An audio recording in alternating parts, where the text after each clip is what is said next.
Good afternoon, everybody. A very warm welcome to all to this Saturday seminar program of Department of Philosophy, University of Lucknow.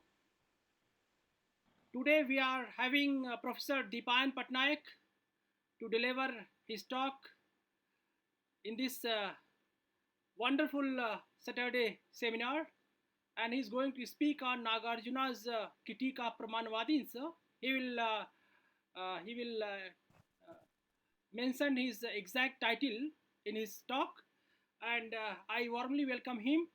That he is a professor in Department of Philosophy, Jadavpur University, West Bengal. So I welcome everybody here present. More than 50 are present here, and in the meantime, I think people are getting uh, into this seminar through the passage of time. In 10 minutes, I think more people will join, and this has been a very warm seminar so far on Saturdays. So I'm very happy to welcome everybody here, and everything is being recorded and will be put on Department of Philosophy, University of Lucknow YouTube channel. Today evening, everybody can watch this in the YouTube. So with this brief remark and with this initiation, I request Professor Deepan Patnaik to deliver his talk.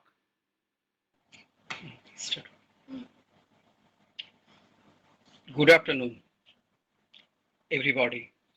Actually, um invisible audience and only visible, uh, perhaps I am visible to you, uh, though not totally. At first, I would like to thank uh, the Department of Philosophy and also the head of the department in particular, Professor Pandey, for giving me or inviting me to share my thought with you. Uh, I am asked by Professor Pandey that uh, I will have to address mainly to the students. I don't know whether any senior person is there with us, and I don't know also whether some colleagues are there with us. Perhaps there is somebody, and I came to realize one of them that perhaps Shahid Suman, he is from Bangladesh and he is a scholar of Buddhist philosophy, perhaps. Okay, and so let me convey my blessing and to each of you, and let me start my talk. Actually, in my talk, I shall, and again it would be a bilingual one. Uh, I shall try to express my thought in English, and I am not just I cannot express my thought in Hindi, but there are students also. I shall try to discuss it in Hindi also, thoda thoda. Okay, and now the topic on which I am going to give some emphasis or throw some light. The topic is actually Nagarjuna's polemic against the Pramana-Pramaya dichotomy. The Pramana-Pramaya dichotomy has been challenged and refuted by Nagarjuna. But before that, I will have to say something.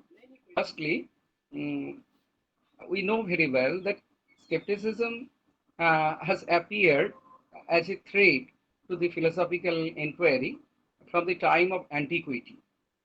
And it is Phaedo, with whose name the skepticism is associated historically. And his followers like Timon, Arcesilas to Sextus Empiricus, in their thought, skepticism has been nurtured. And even in the modern philosophy, we witness advocates of skepticism like Bailey, like David Hume. But one thing must be acknowledged here: the notion of skepticism is too much articulated or imaginary. In this sense, the type of skepticism which we are to combat with, that type of skepticism is never seen in the history of philosophy, neither in European philosophy nor in Indian philosophy. Often we make a distinction. This distinction is associated with the name of H.A. Ayer, that scientific skepticism and philosophical skepticism. But that philosophical type of skepticism cannot be advocated by any mundane being, in a sense. So, when we speak of skepticism, we actually speak of skepticism, either moral skepticism or metaphysical skepticism or epistemological skepticism or theoretical skepticism, uh, this type, academic skepticism, mitigated skepticism. There are so many divisions of skepticism, and in this, the we are afraid of that type of skepticism, which is often called epistemological skepticism. This skepticism uh, actually breach up our gulf of knowledge by suspending all judgments. This is the problem. Not only that, it not only suspend our gulf of knowledge or our beliefs or judgments, but also jeopardize our everyday practices. And that is the problem. Uh, so, skepticism is a challenge to all of us, to the students of philosophy and the teachers of philosophy also. But one thing must be mentioned here also, that the skepticism, when we speak of skepticism, we think of the Western philosophy, European philosophy. But development of skepticism is also seen in Indian philosophical tradition. If we think of the writings of Jairashi Bhatto, his Tattva Singha, that is actually refutation of all tattvas. And there we see advocation of one type of skepticism, and to some extent philosophical, though not purely philosophical. And again, in Sriharsha also, with a view to defend the non-dualist theory, the absolute theory, he also professed one type of skepticism. That is also epistemological skepticism, and he attacked the Gnata-Gheya dichotomy. By refuting this distinction or dichotomy, he has tried to made it clear that there is only one reality, and the distinction between the Gnata and the Gheya is actually baseless. Now, we I shall try to concentrate on the philosophy of Nagarjuna. In Nagarjuna also, the actually one type of skepticism is seen here, and Nagarjuna has used that type of skepticism with a view to reach to the state of nirvana. And here one must keep it in consideration that though we speak of skepticism as something which dismisses all practices, but even in Pyro we see that that skepticism was not aimless. It was aimed at a state of bliss, and that state of bliss, actually they used a coinage to mean that state of bliss. It was ataraxia. So, suspending all judgments and clearing mind from all burdens of thought, they have tried their best to reach in a state of quietude. That state of quietude or ataraxia uh, is called bliss, and to some extent it can be equated with our state of liberation or nirvana. Here also, in case of Indian tradition, we see the same thing, particularly in case of Nagarjuna. By taking skepticism or epistemological skepticism as a tool, he has tried his best to reach to the state of nirvana. So let me give emphasis on that type of skepticism advocated by Nagarjuna. And it is a debatable issue also whether you would agree to call it skepticism or not. But uh, so far my knowledge is concerned, it can be viewed as one type of skepticism. Now, let me proceed.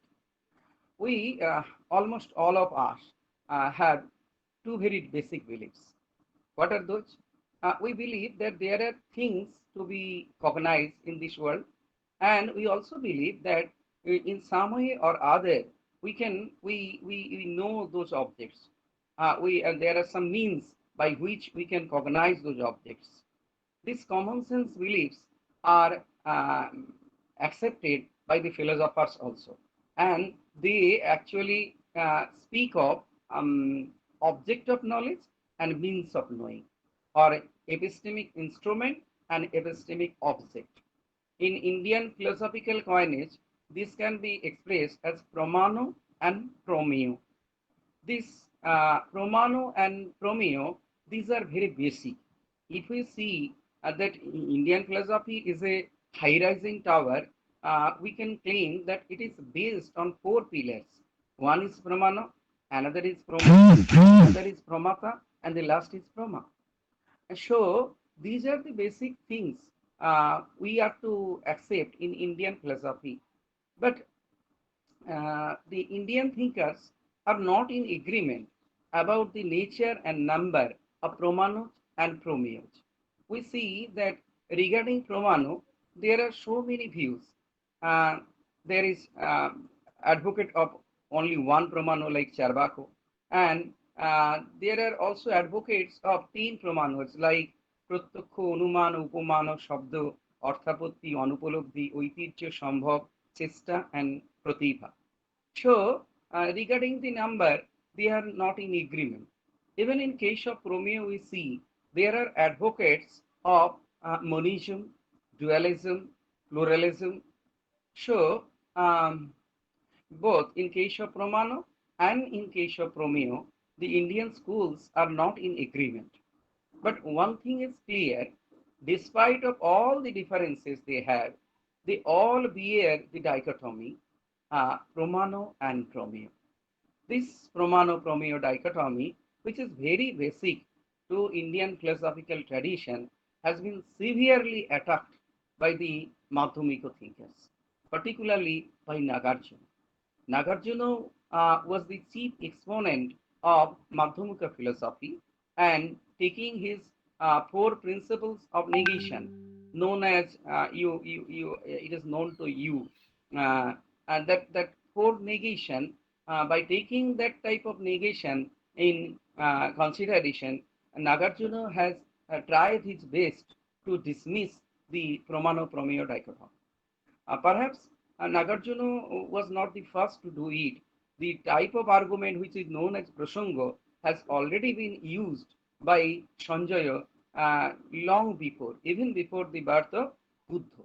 And without admitting any position of his own, he used to refute the position of others. That's why the Buddhist of the time addressed him as ill regulars. What you call, I don't know, but in Bengali it is called pakal mach, ill regulars. So this type of attempt was there in Buddhist tradition in even before Buddha.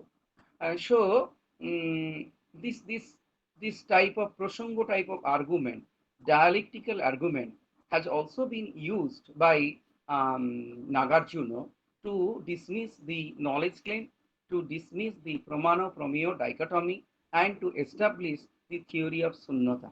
You know very well that Madhyamika philosophy is associated with the theory of Sunnata or Sunnavada. According to this theory, there is nothing which can be called either as real or as unreal or as both or as neither. So everything is devoid of essence. So intrinsic nature, devoid of intrinsic nature or essence. This theory of essencelessness is advocated by the Madhyamikas and also by Nagarjuna. So, with a view to defend that theory, Nagarjuna has attacked the Pramano Prameo dichotomy. Here, it should be accepted that Romano Promeo is actually, though so many things are there, even in case of neo philosophy, you see, though they admit 16 tattvas, but apart from Promano, all others can be included within Promeo. Sangshoya Prayojan, all others can be included Promeo. So the 16 categories are made into just Promano and just Promeo. So by attacking or demolishing the structure of Promano and Promeo, he is actually refuting the position of all those who admit some sort of reality and those who admit some sort of instrument of knowledge. So it is nullification of the knowledge claim, and that type of attempt is also seen in Western philosophy. You know very well, it is A.J. Ayer who pointed out beautifully that perhaps the task of the epistemologist is to combat this skeptic. And here also we see the entire Indian philosophy is also an attempt to restore the knowledge claim. I am not going to establish that claim here. I am going to express the position of the opponent, and one of them definitely is Nagarjuna. Nagarjuna, so many books are there in his name. You know very well Mula Madhyamaka Karika, but the texts treatise on which I will try to concentrate my lecture. That is, one is Vigraha Vyavartani and the other is Vaidolya Prakara or Vaidolya Sutra. And Vaidolya Sutra is the term Vaidolya is very much significant here. Why? Because Bidol, it is derived from Bidol. Bidol means tearing apart. If you take a flower and tear the sepals and petals, what happens? Uh, Actually, nothing rests. Here also, taking the position of the opponent, he is trying to tear apart. Total position would be tiered here. So this is the promise which he made by taking this or selecting this name. Again, another thing must be mentioned here, the name Vigraha Vyavartani. Vigraha Vyavartani, there is a translation, dispeller of the disputes. Actually, it is refutation of those body of arguments which are put forward by the Sthobirovadin, by the realists. So, not only the realists like the Noyaikos, Boisaisikos, but also the realists like those who the Sthobirovadins, the Sultantikos and Vaibhashikos. Uh, by this book or by this text, Nagarjuna has tried to refute the position or of those opponents also. So let me concentrate. Let me start with Vaidolya Sutra. If you go through Vaidolya Sutra or Vaidolya Prakarana, you will realize it that there are so many objections which are adduced by Nagarjuna against Pramano and Promeo. Firstly, he pointed it out that the notion of Pramano and Promeo are confused. These are diluted. Why? Pramano, there is, in strict sense of the term Pramano, there is no Pramano. And there, in strict sense of the term Promeo, there is no Promeo. Why not? Because the distinction is wrong. What is Pramano? By Pramano, we understand instrument of valid cognition. Promeote oneno. That is to say, by means of which we obtain valid cognition or proma. That is Praman. Instrumental cause of Proma is called Praman. Now, what is Promeo? Promeo, Johartho Promeote tat Promeo. The by means of Pramano, what is known to us, certainly is called Promeo, the object of cognition. But the notion of Pramano and Promeo, you see, is when a Pramano is not a watertight compound. Actually, What do you call Pramano? Why are you calling it Pramano? Without reference to Promeo, Pramano cannot be claimed as Pramano. Pramano is that which establishes Promeo. So, which is invariably related with Promeo without giving birth Pramagyano about the Promeo, Pramano cannot be considered as Pramano at all. And the same holds true in case of Promeo also. Promeo is solely dependent on Pramano for its origination. So, Pramano is dependent on Promeo and Promeo is dependent on Pramano. We know very well that it is the Promeo which is dependent on Pramano. But Nagarjuna takes an analogy. It bears resemblance, the son and father-son analogy. You see, father is taken as Janaka of the son, Putra. So, you see here Putra or son, we can consider Santan, child. Actually, father is the Janaka of the child or offspring. Now, uh, according to Nagarjuna, why? Janakatva is there also in the Putra or Santan. How can a person be regarded as a father? Only the son or the child, offspring takes birth. The person is called father. So, the fatherhood of the person is solely dependent on the birth of the child. So, fatherhood, who is making him father?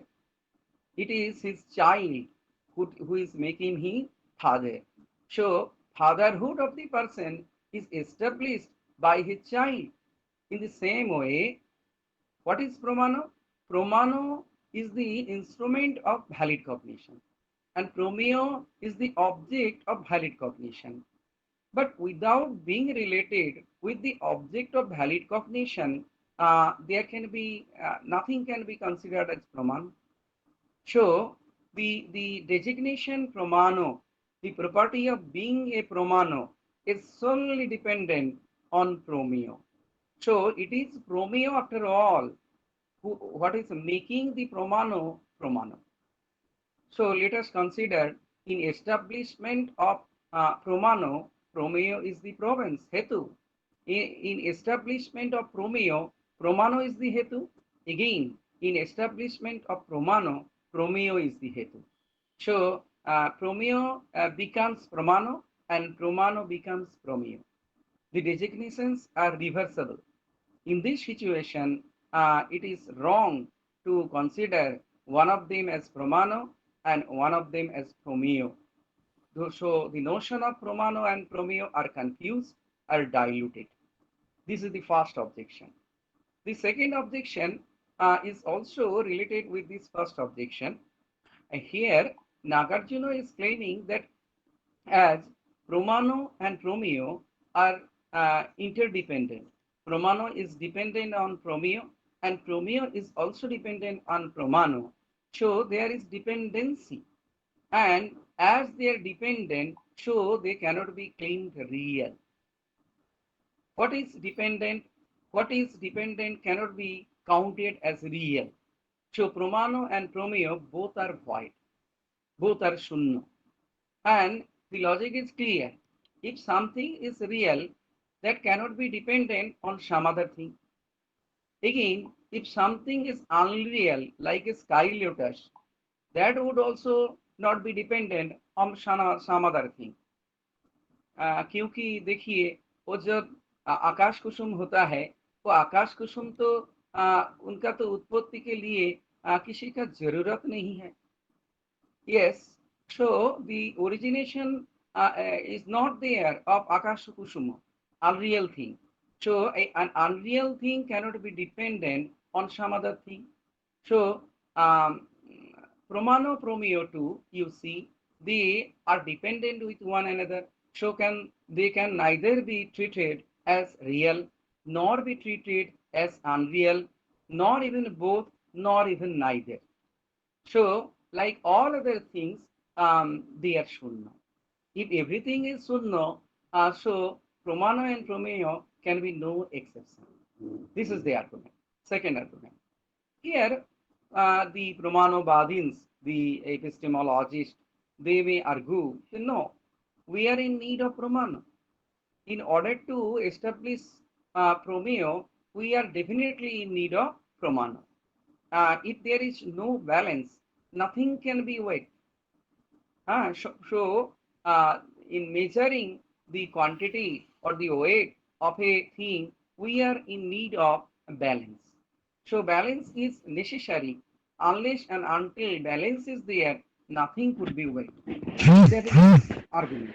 In the same way, if there is no pramano, you see, then promeo cannot be established. Manadhina meo siddhi.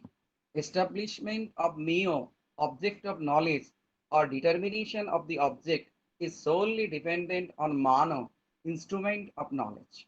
This is the argument. And pramanatah artha pratipotti. By means of pramana, we have the cognition or pratipotti of the. Am I audible to you? Okay. So it is clear that this is the argument. In order to establish uh, promeo, we are in need of pramano. This is the argument. But here, Nagarjuna's objection is that if it is so, let it be granted that we are in need of pramano in order to establish promeo. But how Pramanos themselves be established? What is the way of establishing Pramano? If you are in need of Pramano in order to establish Promeo, then you are also in need of another Pramano to establish Pramano. Pramano also requires the reality of another Pramano. Without having any justification, how can you admit Pramano? And another thing is also there. If you admit Promano in order to establish Promeo, Promano is also one type of Promeo. Promano itself can be counted as one type of Promeo. It is also one type of object of knowledge. So, if Promano is an object of knowledge, it is also Promeo. And being Promeo, it is solely dependent on some justification, on some Promano. So, in order to establish Pramano, you are in need of another Pramano. In this way, we are left with a dilemma. Either the Pramanovadins will have to admit that there is some justification of Pramano, or there is some Pramano of Pramano, or they will have to concede it that they are established automatically. So without any Pramano, they are admitted. So what would be the solution? Both are spurious. We are left with this alternative. Either we'll have to provide some pramano in support of pramano, or we'll have to concede it that we have just accepted it dogmatically without any justification. No, firstly, the first alternative is ruled out. Why? Because if Pramano is admitted on the basis of from another Pramano, what would be the justification of that Pramano? For example, Promeo, in order to establish Promeo 1, we are in need of Pramano 1. Again, in order to establish Pramano 1, we are in need of Pramano 2. And again, in order to establish Pramano 2, we have to find out another Pramano, Pramano 3. So, this there would be one type of infinite regress, and that infinite regress is the outcome. And so, the possibility of admitting Pramano or providing Pramano in support of Pramano is removed, because there would be absurdity, one type of absurdity. Let us take or consider the second alternative. Let us think that without pramano, we are to admit pramano. What would be the case? In that case, the distinction between the pramano and the pramana bhasha would be disappear. Actually, we will not be able to claim that and that is pramana bhasha. The valid source of knowledge, the invalid source of knowledge, both would be same because both are baseless, both are groundless. There is no justification in case of pramana, and there is no justification in case of pramana bhasha. So the distinction would be disappeared. This is another problem. Thus, one may give one solution. Taking the help of analogy of lamplight, one may argue that, okay, Pramano is like lamplight. Pramano is like lamplight. Why? Now, lamplight, you know very well, it is required to illuminate an object, to exhibit some object or illuminate some object. Lamplight is required. So lamplight, it can illuminate an object, but for its own illumination, it does not depend on any other lamplight. So Pramano is like lamplight. It is just proving the promeo. It establishes promeo, but it does not require any other pramano for its own establishment. But Nagarjuna thinks this analogy is a bad analogy. The analogy of lamplight is not quite correct. Why not? Because you see, actually, what Nagarjuna, for the sake of his argument, is telling us, it is counterintuitive experiment, thought experiment. And in his view, it cannot be claimed that lamplight illuminates anything. Limelight, in his view, a Pradipa, does not illuminate anything. It cannot illuminate itself also. It can neither illuminate any other object nor can illuminate itself. How? First, how lamplight can illuminate an object? An object is there in the darkness, and by removing that darkness, lamplight can exhibit or illuminate that object. So removal of darkness is required. But how darkness would be removed by lamplight? How?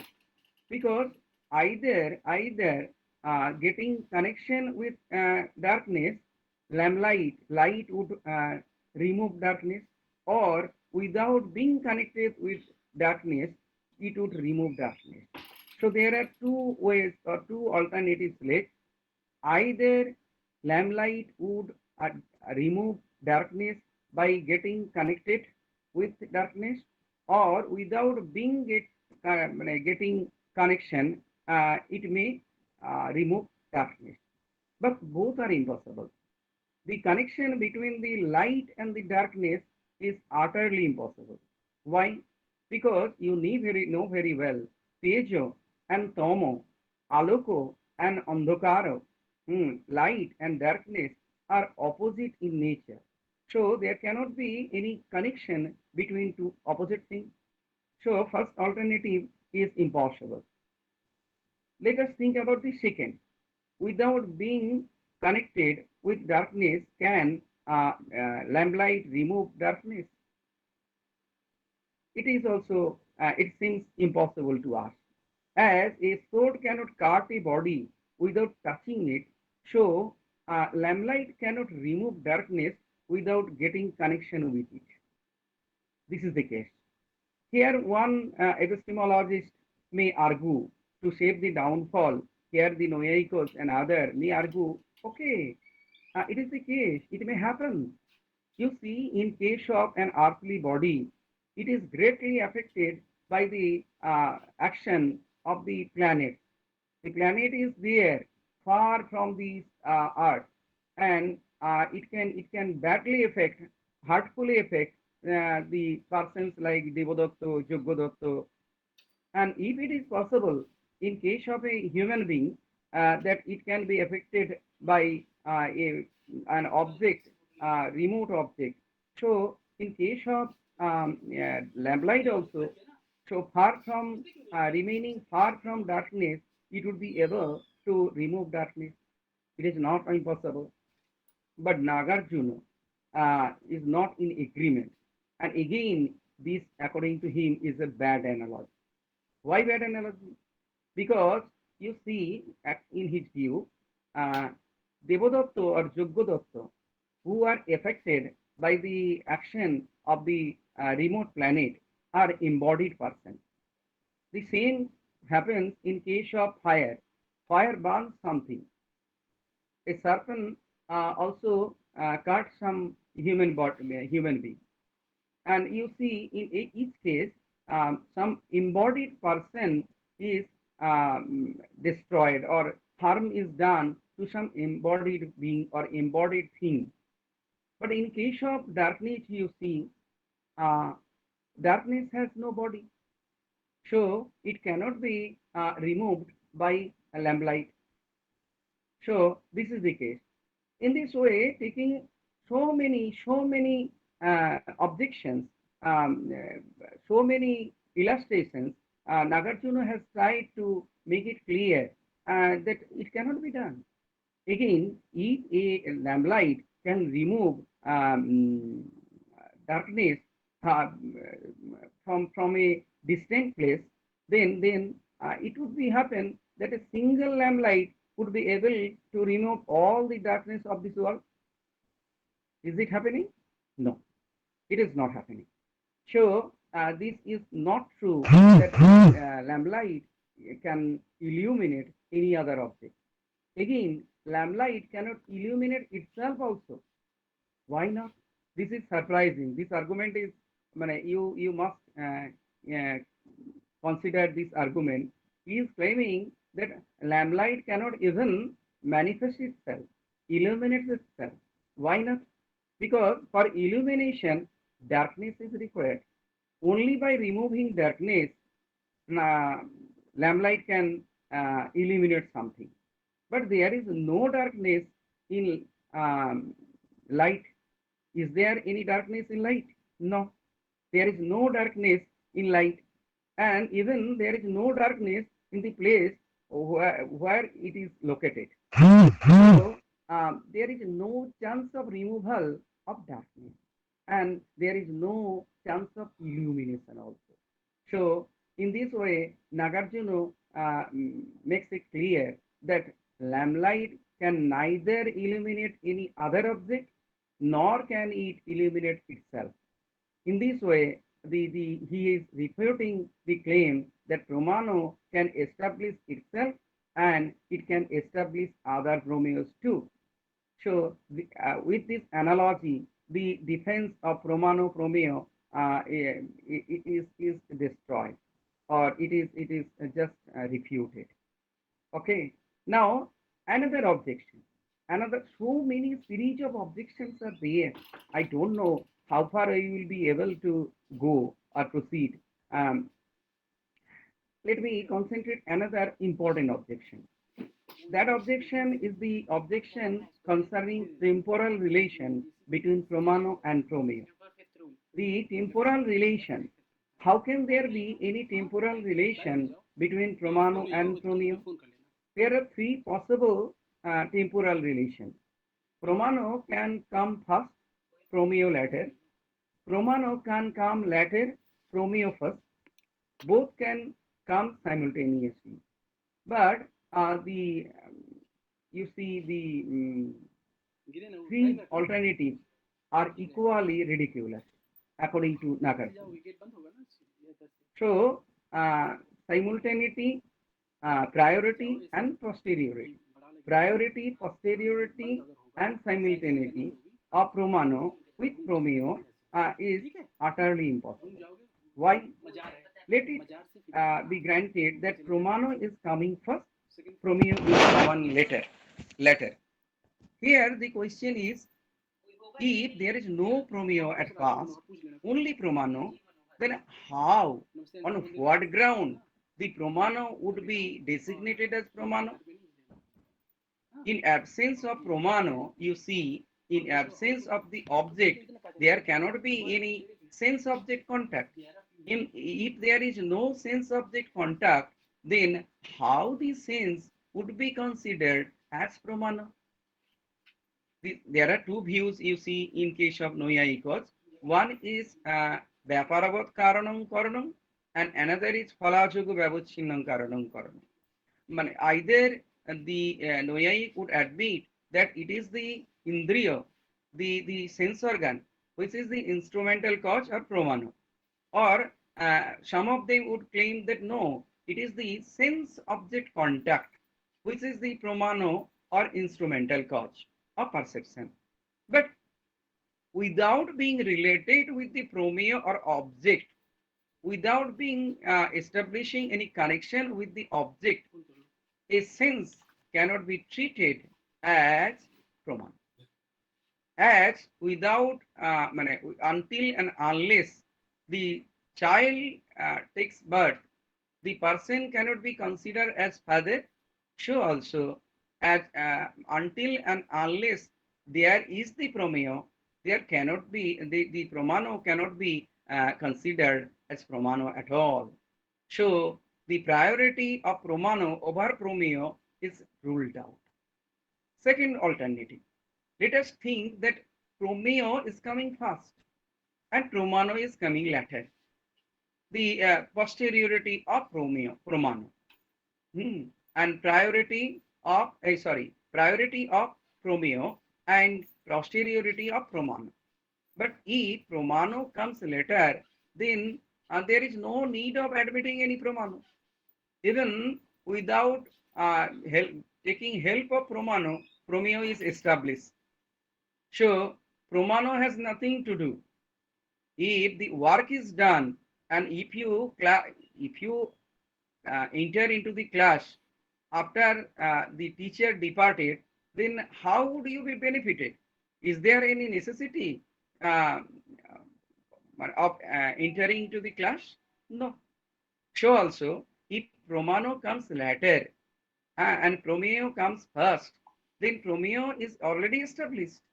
If it is established, it does not require any pramano for its establishment. Then pramano, the notion of pramano, thesis of pramano would be ruled out. It is the problem.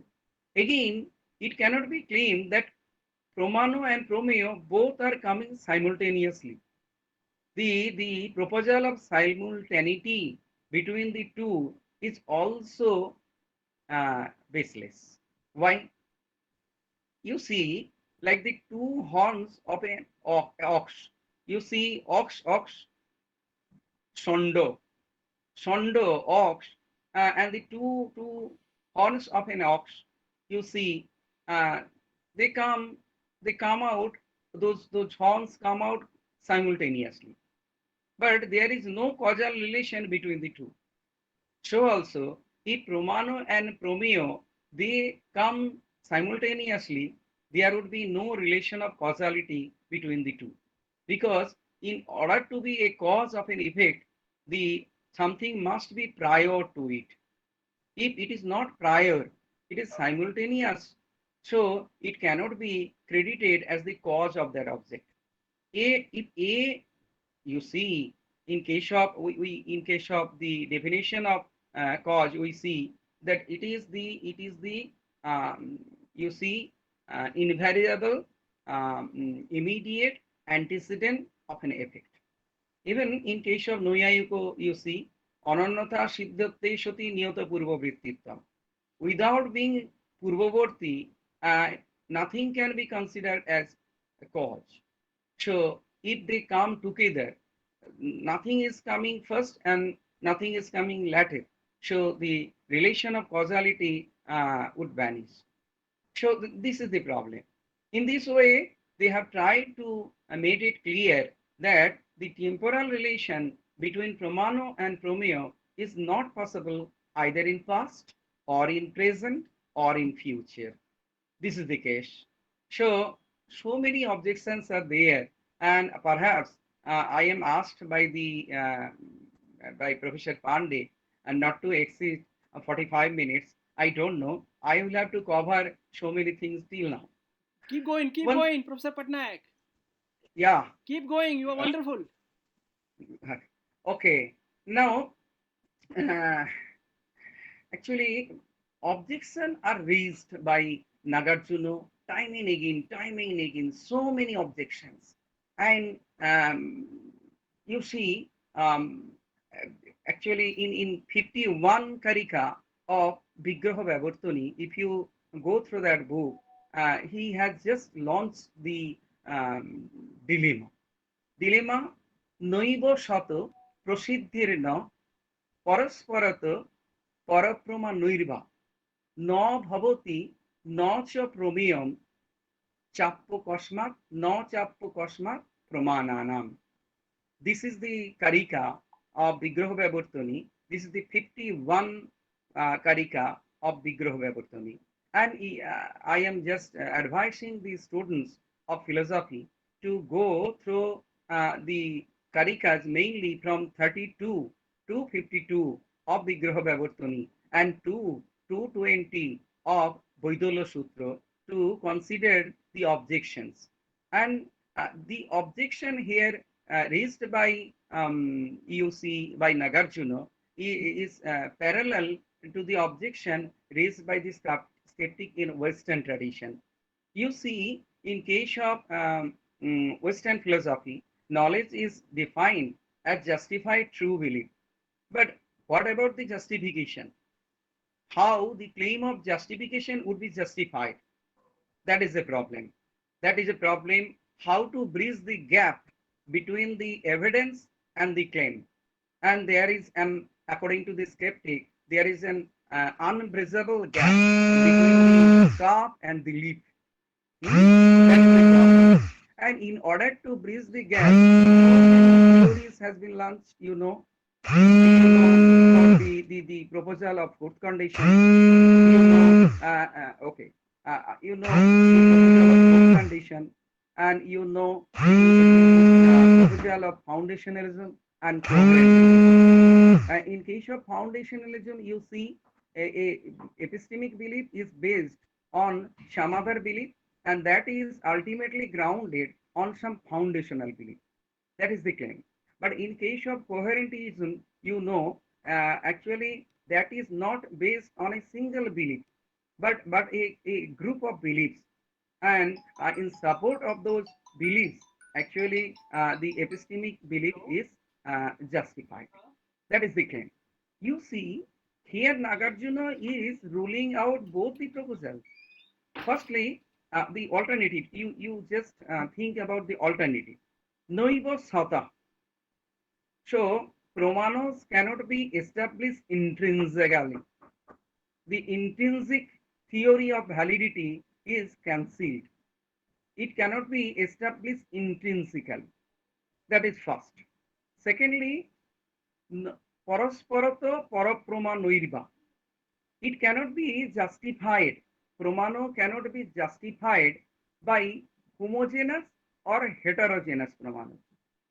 Firstly, one pramano cannot be established by means of taking another pramano, and that pramano cannot be established with reference to another. Actually, he is ruling out the theory of foundationalism. And again, parasparato, mutual dependence. The theory or proposal of mutual dependence, that is also ruled out by Nagarjuna.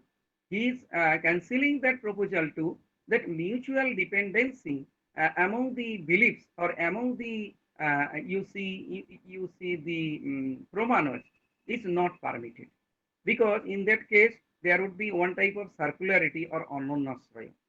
So these three, Sata theory, Parasta theory, and Parasparata theory, these three theories are cancelled. Now there are other two. One may claim that pramano must be considered on the basis of promeo. On the basis of promeo, for the fruits, we must admit the means.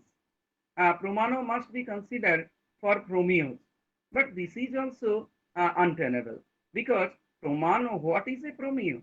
Without being related with pramano, Can there be some promeo? So with reference to promeo, promano cannot be established.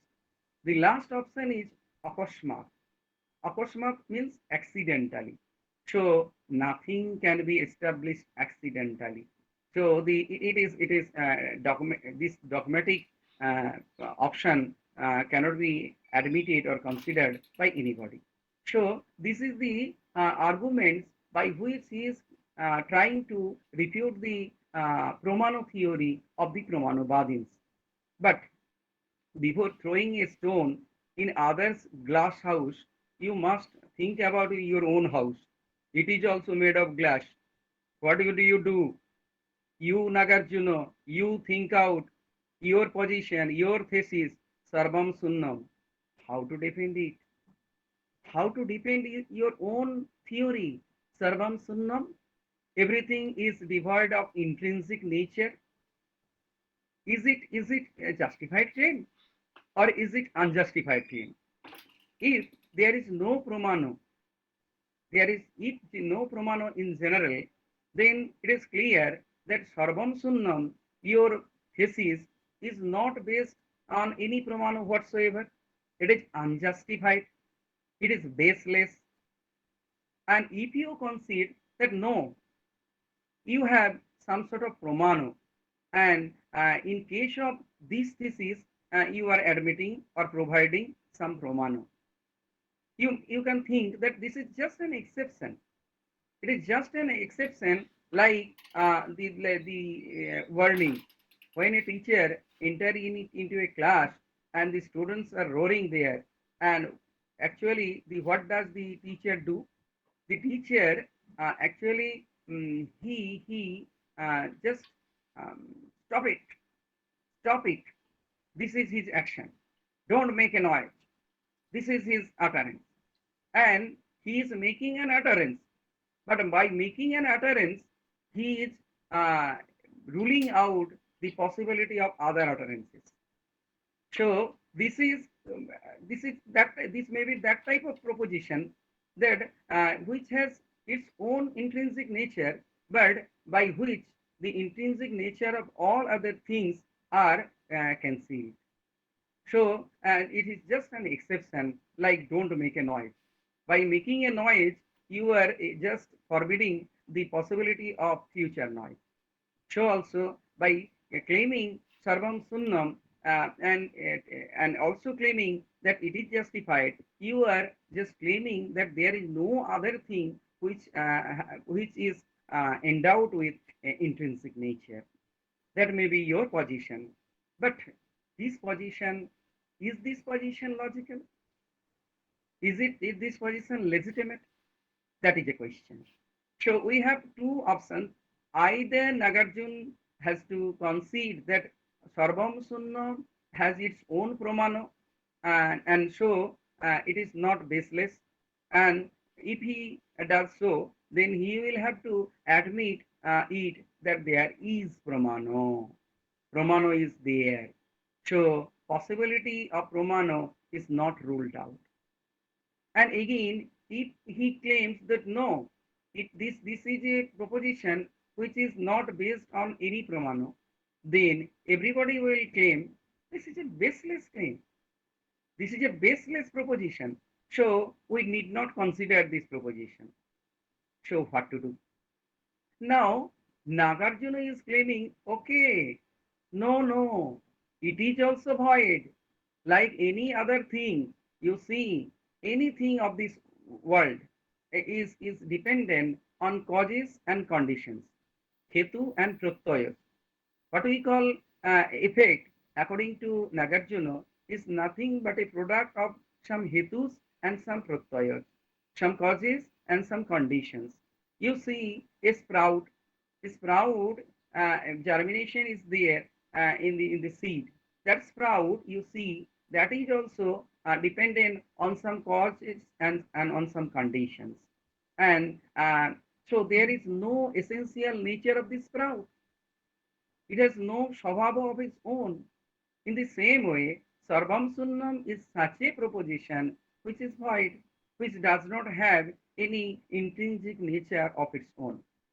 Now, If it is the case, if it were the case, then one may say, being shunya in nature, being void in nature, how would this proposition be able to establish the voidness of other things? If it is itself void, then how the efficacy, how the possibility of establishing other things would be there?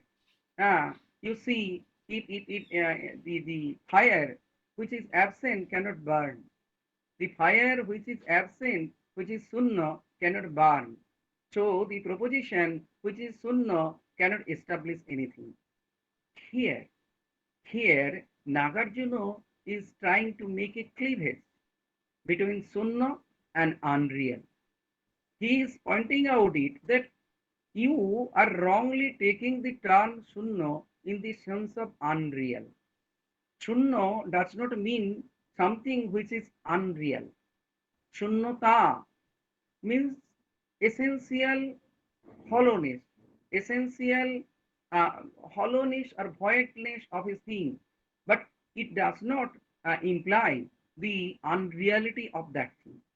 And what is nishabhavo, what is devoid of its intrinsic nature, is sunna, and that is sunnata, nothing else.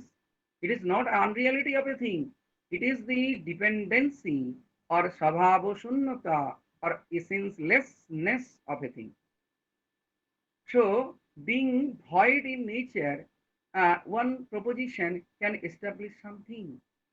And he has provided so many examples which are dependent but which performs or which gives rise to effect. For example, think about a cart, a bull cart, you think, Gorur Gadi. I don't know what is there in your English, sorry, Hindi vocabulary.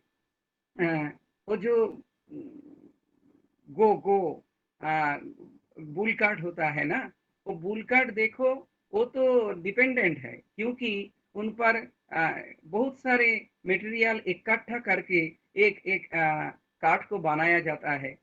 So it is nothing but a collection of wheels and rods, and you see recently, though the traditional type of cart is not there presently, but what would be there? That is nothing but a collection of so many particles, so many things. You think about a cycle, and when it is purchased, the cycle is purchased. Is it purchased as we see in the road? No. It is just a collection of so many parts, and those parts are gathered and arranged in such a way we see that it is the cycle.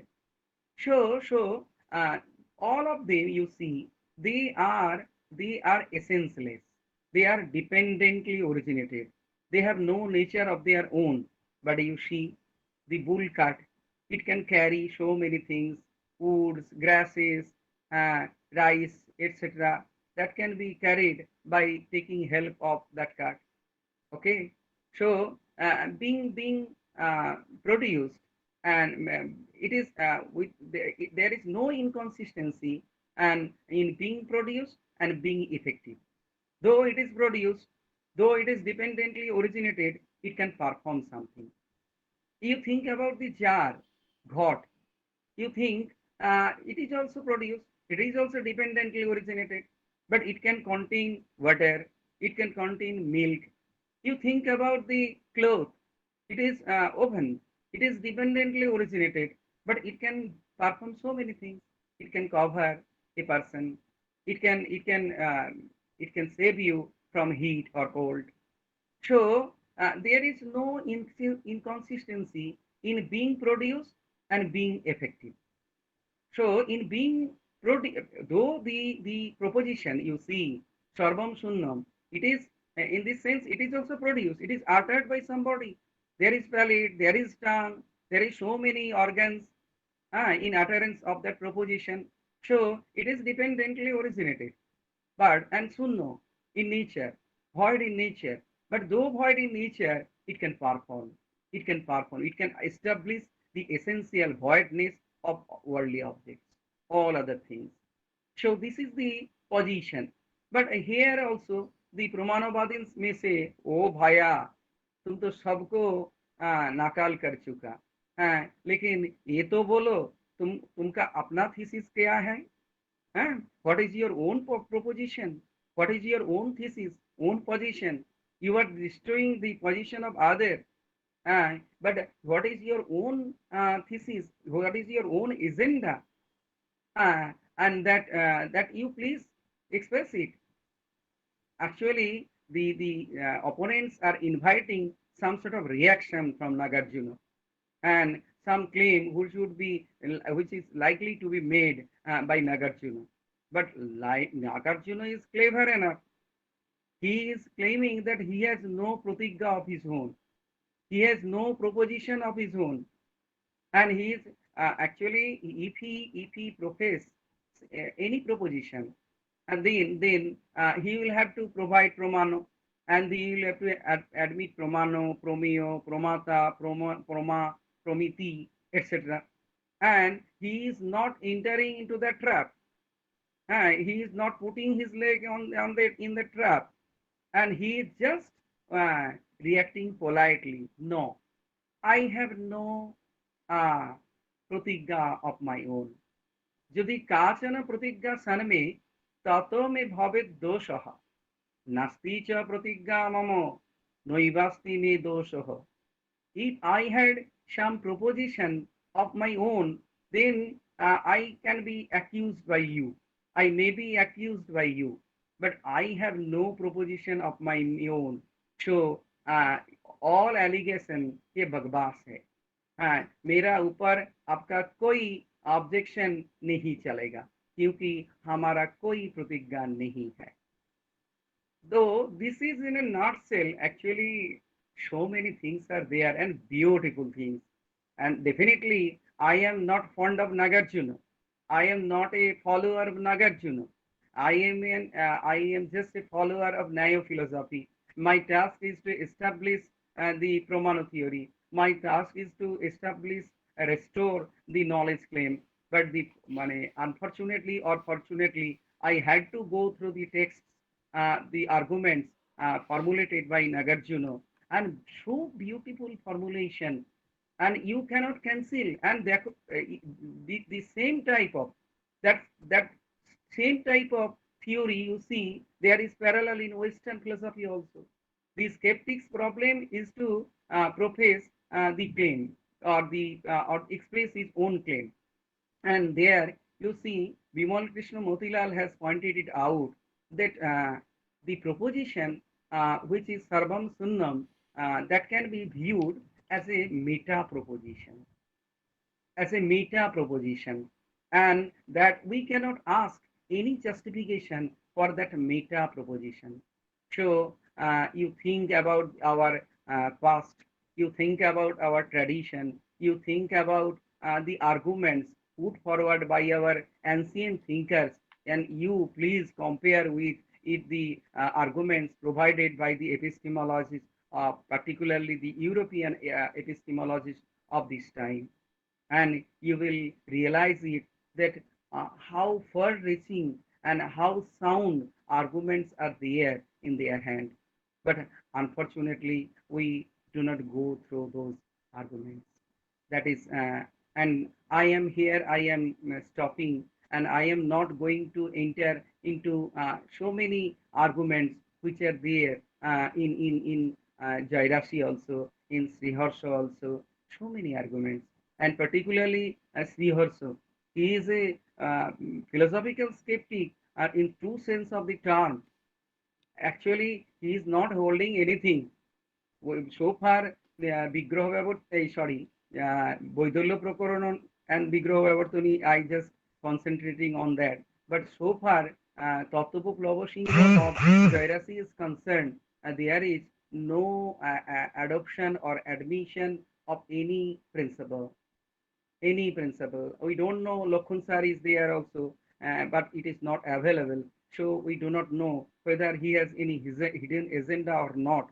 But in true sense of the term, skepticism, skeptic, we think we can consider the name of Jairasi. And the type of skepticism advocated by Nagarjuna can best be claimed as empirical skepticism and transcendental agnosticism, whereas the type of skepticism advocated in Srihasa's Khandana Khanda Khadya that can be viewed as empirical skepticism and transcendental absolutism or realism. Okay, I don't know. I will whether I will have to explain it in Hindi or not. Uh, okay, thank you everybody for giving me the opportunity, and perhaps after taking your lunch, when you are eager to taking rest, I am just knocking your door, and that is not good at all. Okay, and goodbye everybody. And it is over to Professor K.C. Pandey. Uh, Please be with us for some time, Professor Patnaik. I request Dr. Rajni Srivastava Madam to kindly present vote of thanks. No questions? Is there No any question? Is there any question? You can ask question also. Professor Patnaik. I want to ask. Uh, I want to ask Dr. Patnaik something. Can I? Yeah, sure. yeah, surely. Dr. Patnaik, this is Rakesh Chandra. A great pleasure listening to you. Yeah. I actually just wanted to call your attention to a few things. One, Yeah. when you began, you said that you are taking. It's possible to compare Pero and Sextus and Nagarjuna, which I think is well. I have also written a paper on this. My question is that you said that while in case of Piro it would lead to ataraxia, in case of Nagarjuna also it would lead to nirvana. Now I think this would create a little bit of a problem because in the Mool Madhyamik Karika, in Nirvan Pariksha, he has also dismissed Nirvan on much the same grounds as he has dismissed Pratyaksha, Praman and Karanta. That's number one. Number two, the question I think which you need to, I'm sure you're very familiar with, that skepticism and agnosticism and anti-foundationalism, these are terms which are sometimes very loosely used. And in terms of Buddhist scholars, you remember that G.C. Nayak considers Nagarjuna to be anti-foundationalist. Brijanand Kaur does not. I am also one who thinks that Nagarjuna is anti-foundationalist, but not a skeptic in the sense that he's not denying that there is any knowledge. The only thing that he's denying, particularly in the Mool Madhyamik Karika, is that there is knowledge in the sense in which the Nayaiks claim. The other thing is that, as you rightly pointed out, the three objections of the lamplight or interdependent definition or the infinite regress, Udayan has tried to give answers to that, and then you have Udayan. But the fact is that Nagarjuna is actually not giving his own definition. He's only trying to show that the Nayayik's own demands on knowledge and Praman are not fulfilled. He is not giving an independent definition of either knowledge or of the Pramanas. The other question, which I think, Professor Patnaik, you also have to see, which you later took, that Shunyata, particularly in Vigrahavardhini, takes a form which is very, very idealistic. But the Shunyata, as it is taken in the Mool Madhyamik Karika, is what you said, that it actually is not a position. It is only pointing out to the essencelessness of things. So that I think is very important for us to also point out. And is it not possible, according to you, that Nagarjuna takes a conventionalist position about knowledge, epistemology, and metaphysics, which is very consonant with the rest of the Madhyamik position, that in the ordinary sense of knowledge, we do have knowledge. In the ordinary sense of things, we have knowledge of their essences. But in the foundational sense of the real, true knowledge, we neither have the true knowledge nor the wherewithal. And thirdly, we most importantly do not know that if we have got it right, We have no criteria apart from the pragmatic criteria. Since you are a scholar, I'm raising all these questions because I know that you are a great scholar, and it's always a pleasure to listen to you. Okay, so many things are there. Would you please reiterate the three basic questions? And deleting the, excluding the interpretation, you just reiterate. My three basic questions would be: first, that leading Nagarjuna's position leading to Nirvan will be a problem because he does not, in the Mul Madhyamik Karika, he dismisses Nirvan. The second would be that his position should it be called epistemic skepticism or just anti-foundationalism? And thirdly, his critique of Nyaya is actually not an independent critique, but only showing an internal contradiction within the Nyaya position. Okay, thank you, Rakesh ji. Particularly, कैसा है आप? मैं बिल्कुल ठीक हूँ, बहुत अच्छा लगा आपको सुन के, बहुत ही अच्छा लगा। आपका जो आवाज आ रहे हैं, ये तो बहुत अच्छा ही है। Let me address you. Firstly, I see that what you actually he is making the path into the state of nirvana. Though it is not either in Vigraha Vyavartani or in Vaidala Sutra, it is not claimed there. But actually, what he is doing, he is just a type of criticism. To firstly, you have rightly pointed out that it is it is destructive approach to refute the position of the of other.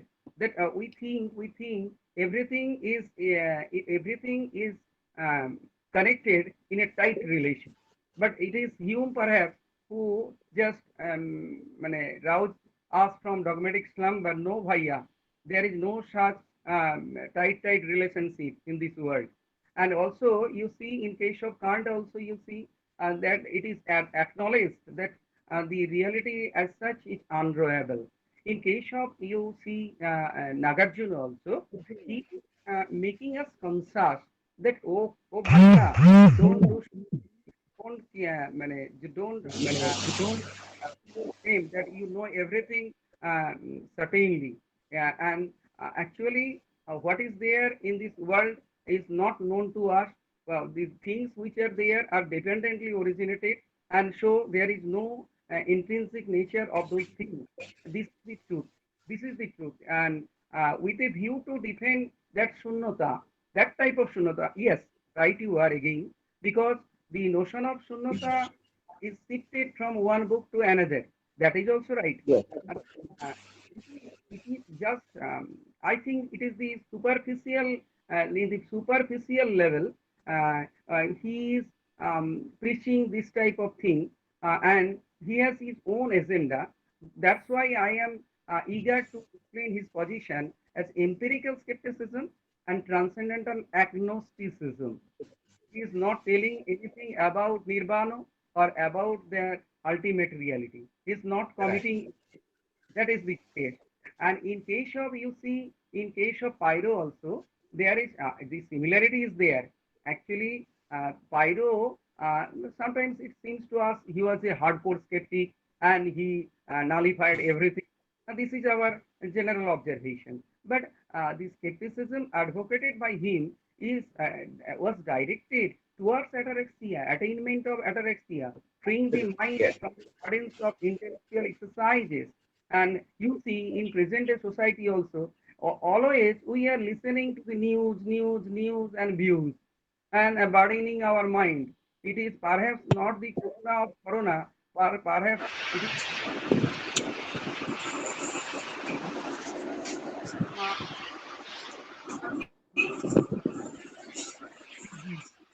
okay, and that is the case. So I agree with you at this point.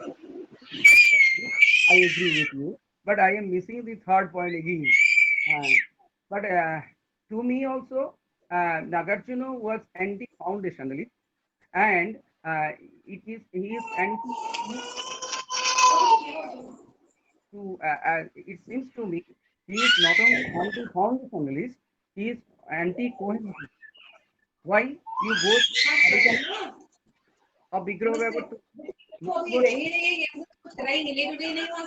and possibilities. You ruled out all possibilities. So and yeah, even five. You think about the Greek skeptics, they trusted of the common sense. They trusted on common understanding. Uh, in their view, the common understanding must be accepted. Here also, common type of common claim, common knowledge claim is not denied by Nagarjuna. But whenever you are Yes. saying that you are knowing those things in terms of Pramano, he is rigid. He is not ready to just মানে, uh, take this that you are definitely knowing all the things certainly. I think here admitting cognition in empirical sense and denying it in true sense of the term, that is in the sense of Proma, is different. Okay, thank you, Yeah. Professor Patnaik. That is Thank you. wonderful. Is there any other question? Yes, sir. May I ask one question? Yeah, sure. Hello, Professor Patnaik. My name is Devapama Bose. I'm doing PhD at Jadavpur, as you already know. Sir, I wanted to ask you one very basic question. Since we know that Nagarjun was a Buddhist, and then we also know him as a skeptic, so to what extent are these two compatible? I mean, a person who is a Buddhist who believes in the thesis of the Madhyamika school, can he at the same time be a skeptic? Thank you so much. I to me, I don't know where from it's coming. I just request you to mute. And then let me actually the first thing it must be pointed out that the notion of skeptic, uh, the notion of skeptic is too rigid to us, and it is to some extent articulated concept. And you see, is there any skeptic? Is there any philosophical skeptic in true sense of the term? You think about the things. A philosophical skeptic is he who does not express any statement or any claim, that type of skeptic. But in his everyday life, you see, he takes help of so many things, and in his physical body language suggests that he is presupposing something. His reaction shows that he is presupposing a linguistic network, and that linguistic network is preceded by a metaphysical network. So, without presupposing some metaphysical reality, without having any presupposition, one cannot do anything. Even he maintains silence. So, in this sense, though we, particularly in easy years problems of knowledge, you see, there is a distinction between you see philosophical skepticism and scientific skepticism. But there is no such individual in true sense of the term who can be claimed as skeptic. So whenever and wherever we think of any skeptic, we actually think of that type of skeptic who distrust the moral practices, who refute the possibility of sciences, this thing or that thing. But total denial of everything is not possible. And in that sense, definitely Nagarjuna or Madhyamika cannot be considered as skeptic at all. Actually, they have their own agenda. Though they are not willing to express it, they are taking the Buddha Vachanas as presuppositions. They cannot deny those propositions. But at the same time, they are claiming that all those things are devoid of intrinsic nature. And in this sense, these things are sunno.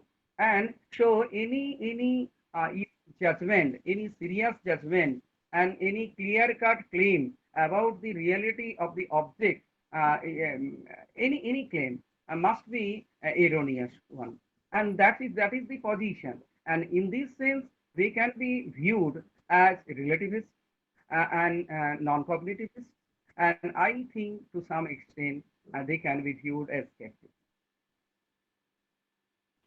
Thank you so much, sir. Can I ask a question? Yeah, sure. Yeah. Okay. This is Shahid from Jahangirnagar University, Bangladesh. Thank you, Professor Patnaik, For you, for your very nice talk. I really like it. This Jadavpur, perhaps. Can you hear me? Who visited Jadavpur? I don't know. Yes. Okay. You please raise your question. Thanks for your very nice talk. I really like it. I have a query, just like the previous question. It is actually incompatible. It is very hard to reconcile skepticism and the fact that Nagarjuna was a practicing Buddhist. He is often called the second Buddha, and so, and if you categorize Nagarjuna as relativist or transcendental agnostic or empiricist or epistemological skepticist, whatever, any kind of ism, skepticism, relativism, anti-foundationalism, any kind of ism implies that he has some kind of claim or proposition or pratigya. But as you said, he clearly stated that he has no pratigya, no proposition. So one way to tackle this problem, this inconsistency, might be that there are three types of debates in Indian philosophy: Bad, Jalpo, and Vitonda. So if you assume that Nagarjuna is engaged in Bad type of debate with his opponents, then you get these problems. But if you take his debates with his opponents as Vitonda, as a kind of negative debate, that is, he's trying to show the nonsensicality of his opponents. So he's talking about their debate. He's not taking any position.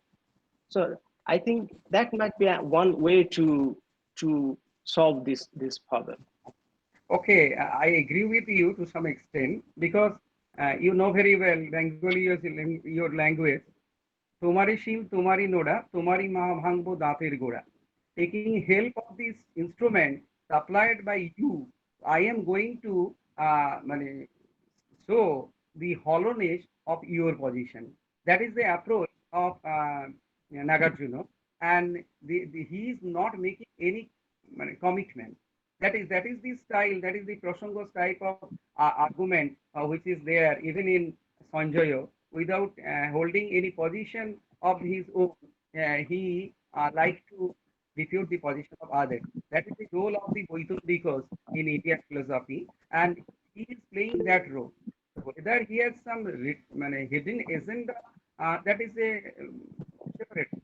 But you see, in case of David Hume is popularly known as a skeptic. But if you go through his inquiry, you will find it out that in true sense of this term skeptic, he would not be counted, and he is not ready to express himself or describe himself as a skeptic, universal skeptic. And he actually acknowledged it that no durable good can be attained by skepticism. That is a different thing. And so he spoke of academic skepticism or mitigated skepticism. So this is the case, but skepticism is very much there. And one type of skepticism is very much there in Nagarjuna also.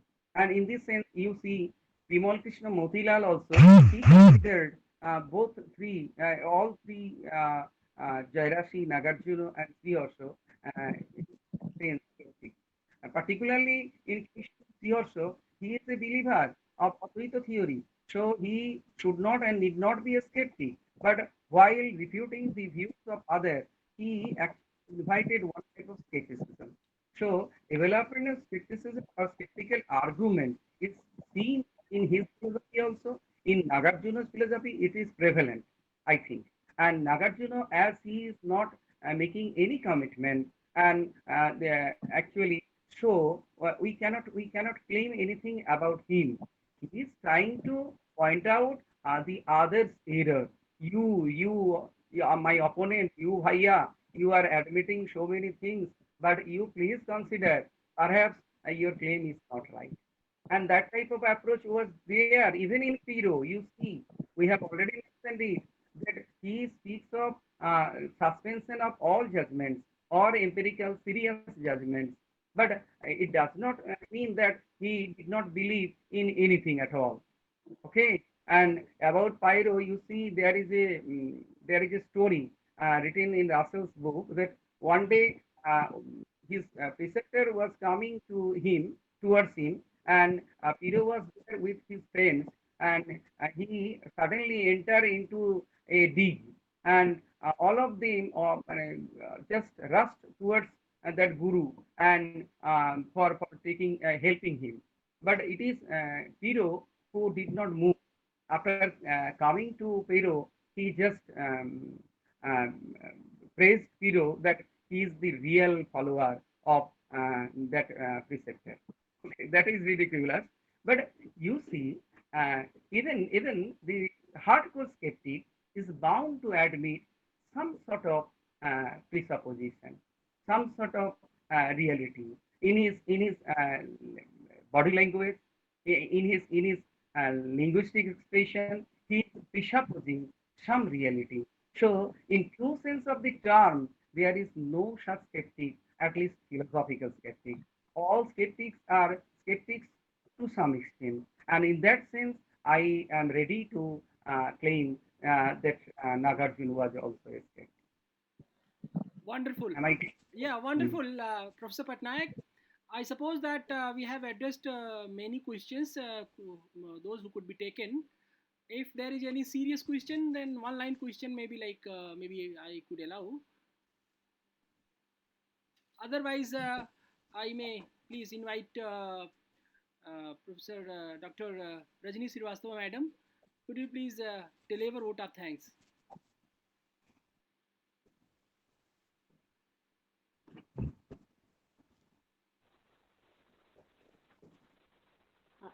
Hello. Good afternoon to all of you. May I audible? Yeah. Yes. Good afternoon to all the participants who are present in this talk. Respected Professor Patnaik, scholars of philosophy, and students. It's my privilege to propose vote of thanks for this occasion on behalf of Department of Philosophy. First of all, I wish to thank Professor Patnaik, Speaker of the Day, for his excellent presentation on Nagarjuna's critique on Praman-Prameya dichotomy. For me, Nagarjuna was one of the most difficult philosophers to understand, but the way he explained is exemplary. Thank you, sir. We all are benefited from your talk. I wish to offer my thanks all the scholars who have debated in this talk for their comments, critique, and questions. We have enriched with your comments and questions. I wish to thank all the students who joined this lecture. And at last, I wish to thank Professor K.C. Pandey, Head Department of Philosophy, University of Lucknow, because he is the sole organizer of this Saturday seminar, and he deserves the big thanks for it, because without his initiative, it was not possible to organize this seminar. Thank you, all of you. Thank you once again. Thank you. Thank you, everybody. So, see you in the next Saturday seminar. Thanks to all. Bye-bye. One thing, Yeah. Professor Pandey, if anybody finds any problem and if he likes to or she likes to ask me in Hindi, you can provide the number. Okay? Okay. I am to meet that person. Okay. Wonderful. Thank you. Thank you, everybody. Thank you so much. See you in the next seminar.